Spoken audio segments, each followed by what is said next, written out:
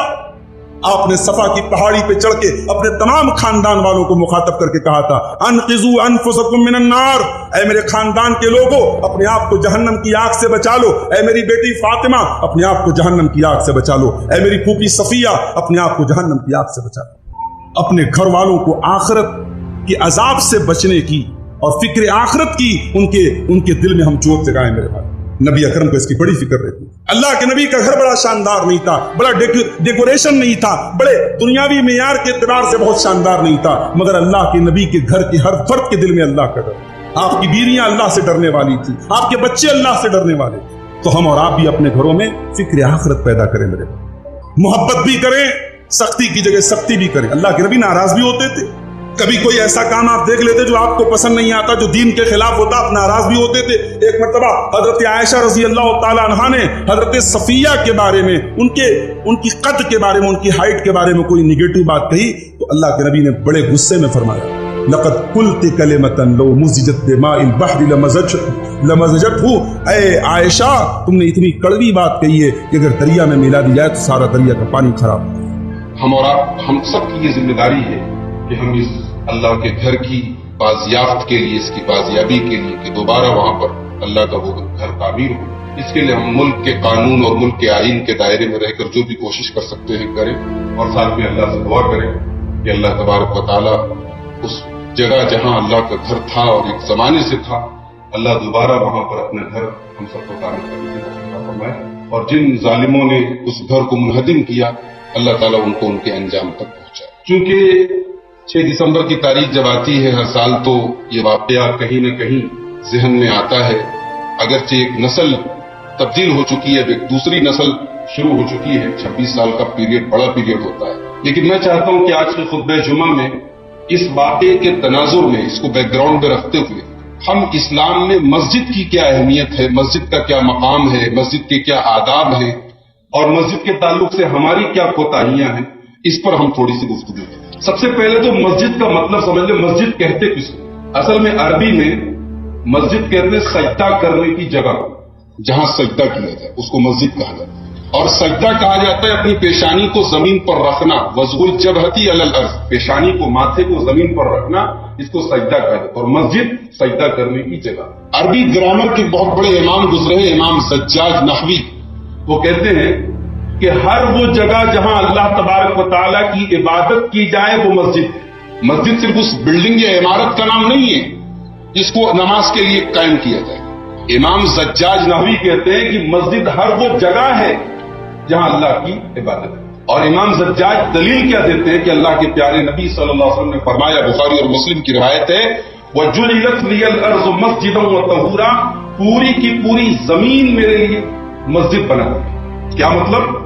یعنی ایک مسلمان کے لیے پوری کی پوری زمین عبادت کی جگہ ہے، وہ کہیں پر بھی نماز ادا کر سکتا ہے، شرط یہ ہے کہ وہ جگہ گندی نہ ہو، ناپاک نہ ہو، یا وہاں پر شرک نہ ہوتا ہو۔ یہ 2 کنڈیشن ہیں، ورنہ پوری زمین جو ہے وہ مسلمان کے لیے مسجد ہے۔ تو اس حدیث میں اللہ کے نبی نے پوری زمین کو مسجد کہا ہے، اس سے پتہ چلا کہ ہر وہ جگہ جہاں اللہ کی عبادت ہو وہ مسجد۔ مسجد کو احترام میں اللہ کا گھر کہا ہے۔ اللہ کا گھر کیا مطلب؟ اللہ کا گھر کا مطلب یہ ہے کہ یہ جو عمارت ہے، یہ جو بلڈنگ ہے، یہ جو جگہ ہے جس کو ہم مسجد کہتے ہیں، اس میں صرف اللہ کا کام ہوگا، اس میں دنیا کا کام نہیں ہوگا۔ اس میں آؤ تو دنیا کو کنارے رکھ کر آؤ، یہ اللہ کا گھر ہے۔ جو نام رکھا گیا مسجد کا، اس کو بیت اللہ کہا جاتا ہے، اللہ کا گھر۔ اس گھر میں اشارہ ہے کہ مسجد میں جو بھی کام کرو وہ خالص، پیور، شدھ اللہ کے لیے۔ اسی لیے اللہ تبارک و تعالیٰ قرآن کریم کے 29ویں پارے سورۃ الجن کے اندر فرماتا ہے وَأَنَّ الْمَسَاجِدَ لِلَّهِ فَلَا تَدْعُوا مَعَ اللَّهِ أَحَدًا، مسجد اللہ کے لیے، مسجد اللہ کے لیے ہے، اللہ کے ساتھ کسی اور کو مت بلاؤ۔ اسی لیے مسجد کے اندر اگر کوئی شرک کرے تو یہ اور بڑا گناہ ہے، اور اسی لیے ہماری شریعت نے قبرستان میں مسجد بنانے سے منع کیا ہے۔ یا مسجد میں کسی کو دفن کرنے سے منع کیا ہے. نہ قبر کے پاس ہم مسجد بنا سکتے ہیں، نہ مسجد میں کسی کو دفن کر سکتے، دونوں سے منع کیا. کیوں؟ اس لیے کہ مسجد خالص اللہ کی عبادت کا گھر ہے. وہاں کوئی ایسا کام یا اس کا شائبہ بھی نہ ہو، اس کی ملاوٹ بھی نہ ہو جس سے شرک کی بوا. مسجد کو کون لوگ آباد کرتے ہیں؟ مسجد کو کون لوگ تعمیر کرتے ہیں؟ کون لوگ بناتے ہیں؟ اللہ تبارک و تعالیٰ سورہ توبہ کے اندر فرماتا ہے انما یعمر مساجد اللہ من آمن باللہ والیوم الآخر. اللہ کی مسجدوں کو وہی لوگ تعمیر کرتے ہیں جو اللہ کے اوپر ایمان رکھتے ہیں، جو قیامت کے دن کے اوپر ایمان رکھتے ہیں.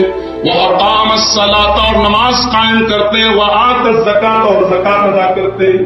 دیکھیے مسجد کی تعمیر کرنے والے کو پورا دین اس کے ساتھ جوڑ، یعنی جو دیندار ہوگا وہی مسجد قائم کرے. مسجد کون آباد کرے گا؟ جو ایماندار ہوگا، جو اللہ پر ایمان رکھے، جو قیامت کے دن پر ایمان. وَلَمْ يَخْشَ إِلَّا اللَّهَ اور مسجدوں کو وہی لوگ آباد کر سکتے ہیں جو اللہ سے ڈرتے ہو، صرف اور صرف اللہ سے ڈرتے ہو. قرآن کریم کی یہ آیت بتا رہی ہے کہ مسجدیں بے ایمان لوگ آباد نہیں کر سکتے، ایمان والے آباد کر سکتے. اسی لیے اللہ کے پیارے نبی صلی اللہ علیہ وسلم مسجد کی تعمیر کی فضیلت بیان کرتے ہوئے فرماتے من بنا للہ مسجدا یبتغی بہ وجہ اللہ بنى اللہ لہ بیتا فی الجنہ. اگر خالص اللہ کو راضی کرنے کے کوئی اور مقصد نہ ہو، اللہ کو راضی کرنے کے لیے اگر کوئی مسجد کی تعمیر کرے، اللہ تبارک و تعالیٰ اس کے لیے جنت میں گھر تعمیر کرتا ہے. مسجد کس لیے ہے؟ پرپس کیا ہے؟ اس کا مقصد کیا ہے؟ ادیشیہ کیا ہے؟ بڑا مشہور واقعہ ہے. اللہ کے نبی صلی اللہ علیہ وسلم کے زمانے میں ایک مرتبہ ایک دیہاتی مسجد میں آ گیا، پیشاب کرنے لگا. مسجد کا احترام پتہ نہیں، مسجد کے آداب پتہ نہیں، آ کر کے مسجد میں نماز کی جگہ، صف کی جگہ پیشاب کرنے. صحابہ کرام اس کو مارنے کے لیے دوڑے. اللہ کے نبی صلی اللہ علیہ وسلم نے فرمایا دعوہ، چھوڑ دو اسے پیشاب کرنے، لا تظلموا، اسے پیشاب کرنے دو، اسے روکو مت. علماء لکھتے ہیں کہ اس میں دو مقصد تھا اللہ کے رسول کا منع کرنا. ایک تو یہ کہ اگر ہم اس کو فوراً روک دیں گے تو ہمیں جو اس کو سمجھانا ہے، جو میسج دینا وہ نہیں جائے. اور دوسرا نقصان یہ کہ ابھی ایک جگہ گندگی کر رہا ہے، وہ پیشاب کر کے روکیں گے، اٹھ کے جانے لگے گا 10 جگہ گندگی کرے تو کہا کہ رک جاؤ، اس سے پیشاب کر لے گا. جب وہ پیشاب کر چکا، اللہ کے نبی صلی اللہ علیہ وسلم نے اپنے صحابہ سے کہا پانی لا کے اس پیشاب کو صاف کیا گیا. اس کے بعد آپ نے اس دیہاتی کو بلایا اور بڑے پیار سے اس سے کہا ان هذه المساجد لا تصلح لشيء من هذا. یہ مسجدیں ان کاموں کے لیے نہیں ہے، پیشاب کرنے کی، پاخانہ کرنے کی، گندگی کرنے کی جگہ نہیں ہے. انما هي لذکر اللہ عز وجل والصلاة وقراءة القرآن. یہ مسجدیں تو اللہ کو یاد کرنے کے لیے، اللہ کا ذکر کرنے کی جگہ ہے، یہ نماز پڑھنے کی جگہ، یہ قرآن پڑھنے کی جگہ. اللہ کے نبی صلی اللہ علیہ وسلم نے ایک جملے میں مسجد کا مقصد بتایا. مسجد کیا ہے؟ مسجد اللہ کے ذکر کی جگہ ہے، نماز کی جگہ ہے، تلاوت کی جگہ. مسجد بکواس کرنے کی جگہ نہیں ہے، مسجدیں آپس کی دنیا داری کی باتیں کرنے کی جگہ نہیں ہے، مسجدیں اللہ کے ذکر اور نماز کی جگہ. اور میرے بھائیوں، مسجد کی طرف چل کے آنا یہ بھی بہت بڑا عمل ہے. مسجد کی طرف آدمی چل کے آتا ہے نماز پڑھنے کے لیے، یہ چل کے آنا بھی اللہ کو بہت پسند ہے. اللہ کے پیارے نبی صلی اللہ علیہ وسلم فرماتے ہیں اپنے صحابہ سے کہ کیا میں تم کو ایسی چیز بتاؤں کہ اگر وہ کام تم کرو گے تو اللہ تبارک و تعالیٰ تمہارے گناہوں کو معاف کر دے گا، تمہارے درجے بلند کر دے گا؟ صحابہ نے کہا بالکل بتائیے اللہ کے رسول. آپ نے فرمایا اسباغ الوضوء علی المکارہ، پسند نہ ہو تب بھی وضو کمپلیٹ کر. کیا مطلب؟ سردی کا موسم ہے، پانی ٹھنڈا ہے، جی نہیں چاہ رہا ہے پانی کو ٹچ کرنے کا، لیکن وضو کرنے آپ بیٹھے ہیں تو کمپلیٹ وضو کریں، وضو میں کوئی کمی نہیں کریں. یہ عمل اللہ کو بہت. دوسری چیز کیا ہے؟ وَكَثْرَةُ الْخُطَىٰ إِلَى الْمَسَاجِدِ، مسجد کی طرف زیادہ چل کر آنا. مسجد کی طرف جتنے قدم زیادہ ہوں اتنے اللہ تبارک و تعالیٰ کے اس کا مقام زیادہ ہے. اور تیسری چیز وانتظار الصلاة بعد الصلاة، ایک نماز کے بعد دوسری نماز کا انتظار کرنا.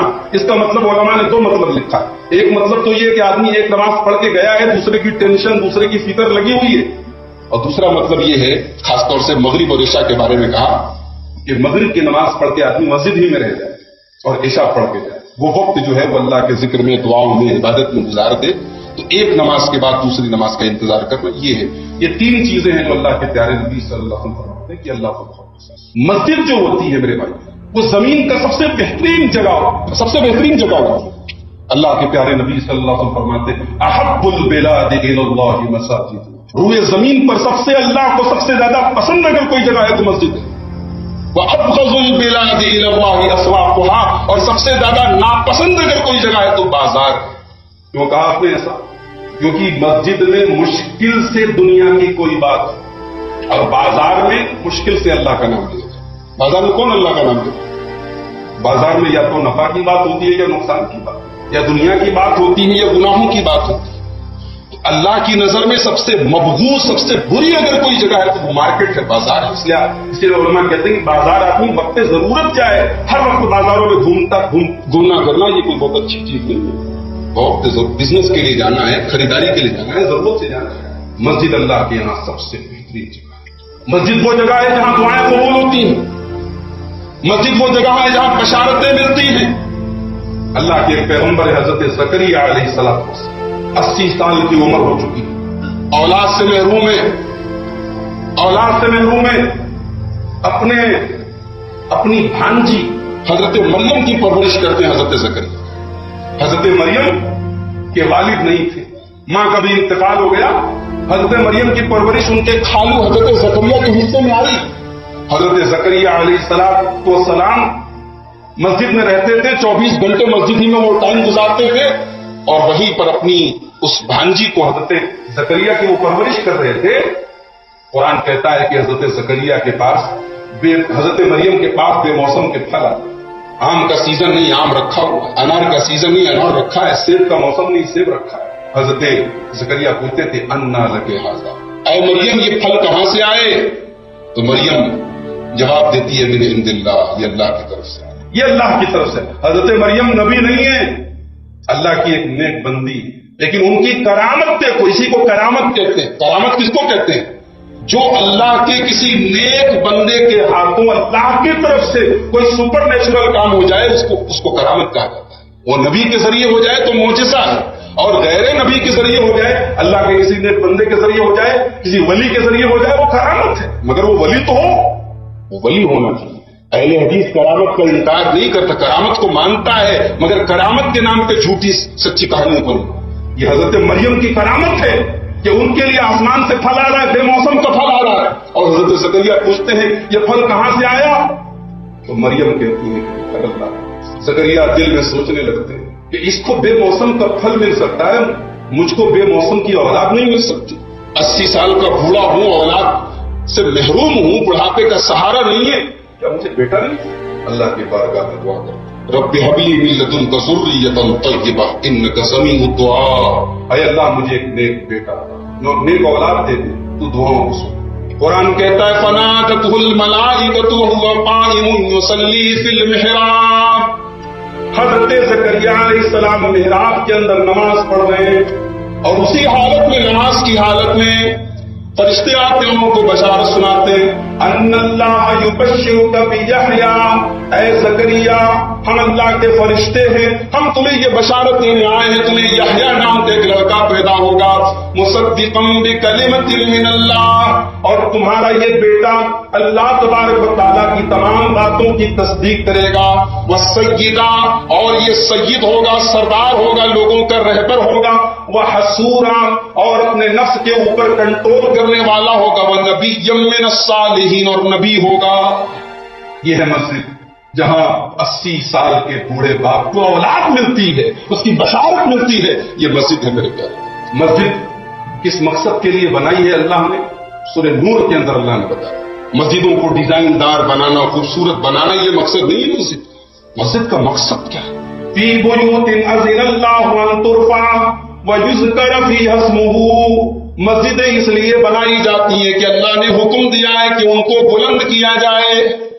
بلند کیا جائے کیا مطلب؟ یعنی مسجد کی ہائٹ بہت اونچی، بلند کا مطلب ہے کہ دنیا کی اور گھروں کے مقابلے میں مسجد کا مقام ہو، مسجد کی شان بلند ہو، مسجد کے آداب اور مسجد کے حقوق کا خیال رکھا ہے، اور اللہ نے حکم دیا وَيُذْكَرَ فِيهَا اسْمُهُ،